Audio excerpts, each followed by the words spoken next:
using black powder available for the previous 1,000 years since the year 904 AD.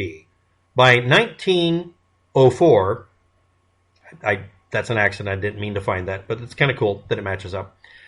There was a catalog listing that listed a transition period. Now, it listed them by these parameters, and then it gave you the cartridges. 12 gauge, 1 1/8 ounce of charge of shot, 112 to 740 pellets for number 2 to number 9 bird shot. Okay? Starting pressure at 5,000 psi and maybe going up or down or whatever, but that's actually the starting point at 5,000 psi. And speed, feet per second, 1,250, or 1,200 feet per second. Their measurement was 10 feet from the muzzle of the barrel of the shotgun, and it was a 30-inch barrel by default. And the barrel was rated for 2,000 psi. 2,000 psi sustained or working pressure, that'll come up in a minute, or equivalent pressure with peak smoothed. Technical data in a Sears catalog. Let's move on.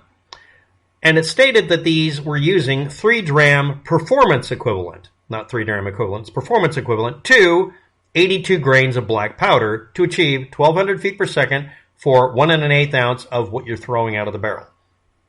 And the measurement is at 10 feet from the barrel because of the very high drop in speed just after the barrel, so they measured it at 10 feet. Then they list the different propellants. They listed black powder, 82 grains, period. It's 3 Dram, 82 grains. How many grains for the 3 Dram equivalent for the other cartridges? Here we go. There's more than these, but I'm listing the top 2. 1887 forward, dense, modern smokeless powder like we have these days for every cartridge became available. To get the direct equivalent at the time, the variation between companies was 30 grains of Walsrode New Green at the large end and L&R Infallible 22 grains to do the same thing as 82 grains of black powder. You can obviously see that if somebody reloaded and didn't read the ridiculously large warning that said, explosion hazard, don't do this, you could quad charge your gun. But what if you use the actual equivalent? Well, again, the black powder was 5,000 psi starting. The modern smokeless was 10,000 psi peak. Now, it might have been the 30 grain required stuff or the 22 grain required stuff that was higher peak.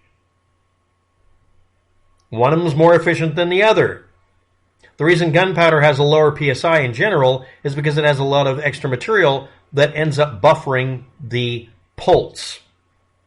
So the 30 grains Walsrode New Green might have been a better choice if you had an older gun. Just saying. 1895 was the creation of volume matching bulk propellant. This would have a variation of 36 grain DuPont or Schultze up to 42 grains Schultze E.C. number 1. And Blue Ribbon Hazard, jokingly because they said there's no hazard, it's safe, at 37 grains.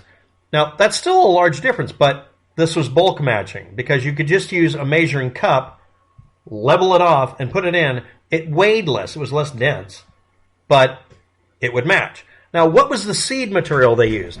It was the dense modern smokeless, in fact, very dense. They would achieve that if you sifted out the cutting material, if you could, which a lot of them wouldn't do that. You can't sift it out. You'd end up needing only 12 to 21 grains to do the work of 82 grains of black powder. These were high efficiency, nearly, explosives that were mixed with a cutting material to make them not an explosive. But what's the PSI rating? Well, with all that buffering material, I mean a lot of buffering material, like 3 to 1 or 4 to 1 in some cases, 7,500 PSI, right smack dab between the 5,000 PSI and the 10,000 PSI ratings that you would see. It put it in the comfort zone. They were very statically at 7,500 PSI or lower in some cases, or just a little higher. Now we're going to go forward in time. 1997 Winchester manual, 2008 Federal manual, 2014 Alliant manual, and 2019 Hodgdon's manual for reloaders. 3 Dram black powder performance bushing and volumetric values. Converted to grains because you don't use volume with any smokeless powder at all these days. You do it per session, and then you can use that for that propellant. The box tells you what it's supposed to be using, so you get the right amount down to the grain if possible. 17 to 24 grains. That's current technology. That's a lot of variation. It's not as bad as 12 to 21, 2 to 1 ratio that would have happened if you separated out the bulk matching smokeless from the 1800s by not mixing it, but just shaking it so it concentrated the high potency stuff to the bottom and the low potency stuff to the top. So by the time you got to the bottom of the bottle, you were blowing your gun up. Okay, so that's an idea of it. Now, what is the takeaway from this, from the modern propellant, 17 to 24 grains equivalent, to the high potency stuff, 12 to 21 grains, but still in the same kind of range, to the 22 to 30 grains for the bulk material, which you could just measure with a measuring cup. After 1,000 years of gunpowder, black powder, being compacted and made exactly to the same standards to keep it consistent, and with shit tons of competition, lowering costs, but still requiring high quality, where people would sit there and actually measure what they were throwing into their gun and making sure it really matched and refusing to take it if it wasn't the same as everybody else, everything got standardized. 82 grains of black powder took up the same volume, to the point that you didn't weigh it anymore. And then modern propellant, 1887. Oops, you can do 22 grains and blow your gun up with a quad charge. But it was still a double PSI rating, if you did it right. Then when they did bulk material at 7,500 PSI, it's not going to blow up the gun. You can't overdo it because it's doing the volume measurement again, because they switched back to it within like less than 8 years. Yeah, that cutting in the material saved a bunch of people's lives and also made it to where people could rely on smokeless powder. But they still told you to weigh the stuff. Now we'll move on. If 17 to 24 grains of modern propellant, period, full stop, including shotguns. I'm using the stuff that can be used in shotguns and older cartridges like any rimmed cartridge like 45 Colt. Anything 30 caliber, 30 caliber and not neck down, straight walled cartridges, 30 caliber up to shotgun range can be used, not always, with the same propellant. It's the equivalent to 2F black powder. That's what they used for the reference point for universal powders for things. That's why this stuff became popular. For bulk loaders and making the guns work. And also for, if you're not aware of it, muzzle loaders and cap and ball revolvers. And just every kind of gun that doesn't use a cartridge. But at 17 to 24 grains, a modern dense smokeless powder per grain or dram has 3.4 to 4.8 times the power of a black powder charge. So you have to start with 20 to 30% of its weight. Remember, it can take up a lot of volume, but you have to weigh it. Once you weigh it for that batch, make sure you mix it up real good, just in case it separates. If you do a 20% of charge, based on whatever you're looking up that's supposed to be used in for black powder, you probably won't be in danger. You'll still have to test it. Make sure it's the same speed. Get the equipment to test it for speed. And you're still going to have to PSI check it, because it's not going to be 7,500 PSI per unit. It's going to be 10,000 PSI at 3 dram equivalent. Or not. Now, I'm going to look at a graph on the right. You can't see it. It'll be the thumbnail.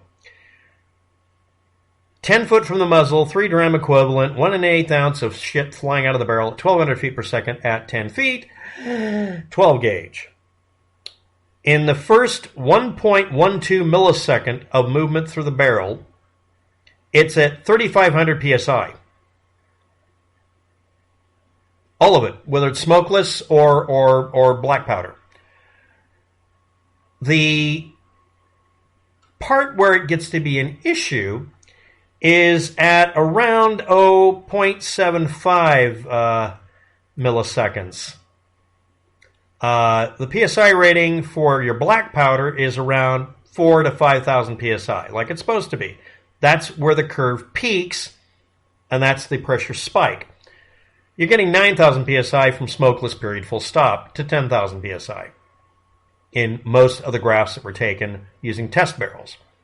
By the time you get to 2 milliseconds, or the length of the 30-inch barrel almost, you're dealing with 1,700 or 1,300 psi. And this is the funny part. The black powder is pushing higher pressure than the smokeless. The smokeless drops off violently at about that point. It's still able to propel things, but you get a barrel limit.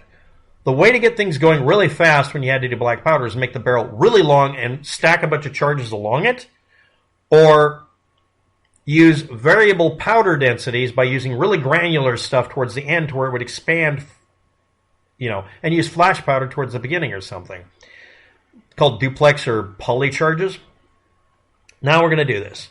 Again, I'm not advising anyone put smokeless powder into a device that doesn't have the ability to take it. Now I'm going to not do it. In 1904, barrels were being made out of frickin' water pipe, and they would heat it up red hot, shape it correctly, and then anneal it. This dropped off the death rate a lot, but it meant that hoi polloi expensive guns owned by Governor would blow the fuck up. Your modern steels, which are just iron, but we call them steels, it's mostly iron, less contaminated iron. When made into these pipes, if they're malleable, meaning you can scratch the surface and bend it with a pair of pliers or a pair of wire cutters and make a dent, are able to tolerate ridiculous PSI ratings, up to 15,000 PSI burst pressure if you stack 2 pipes. A 3/4 inch pipe inside of a 1 inch pipe is rated so high that it cannot blow up using shotgun shells. Now remember, the technology for that is you put a shell in here and then plug the back right behind the shell. There's a leak area back here, and also everything's supposed to go out the barrel. When you do muzzle loaders, you've plugged the ass end of it to where you have a half-built pipe bomb, potentially. But can you get away with putting smokeless powder into a black powder-only firearm? Here's the sad part. A lot of companies put out what I say are more expensive versions of black powder weapons unnecessarily, because they like saying hammer forged and stuff. Guess what that does? Now, hammer forging is great. Did you anneal it? Huh? If they don't know what I'm talking about, don't buy it. Making a gun yourself out of Schedule 40 pipe that's under 50 caliber and just making your own bullets to fit it, and making it a long gun and making it a muzzle loader or an inline using shotgun primers is less hazardous than buying one and worrying about stuff. You could put smokeless powder in a smokeless powder ready barrel, or just make one out of pipe, and it will not hurt you. I'm just saying that. But again, 5-to-1 reduction in the volume of whatever it says. No, it's 5-to-1 reduction in how much it weighs, not the volume measurement. Now let's move on. Up to 50 pounds of black powder and 20 pounds of smokeless powder or black powder substitute is legal to possess for an American citizen, only if commercially manufactured. Making your own smokeless powder is a big no-no. Just don't do it. Not for legal reasons, but because it's stone-faced stupid. There are no amount, possession, or transport limits for the components to make black powder: sulfur, charcoal, potassium, etc.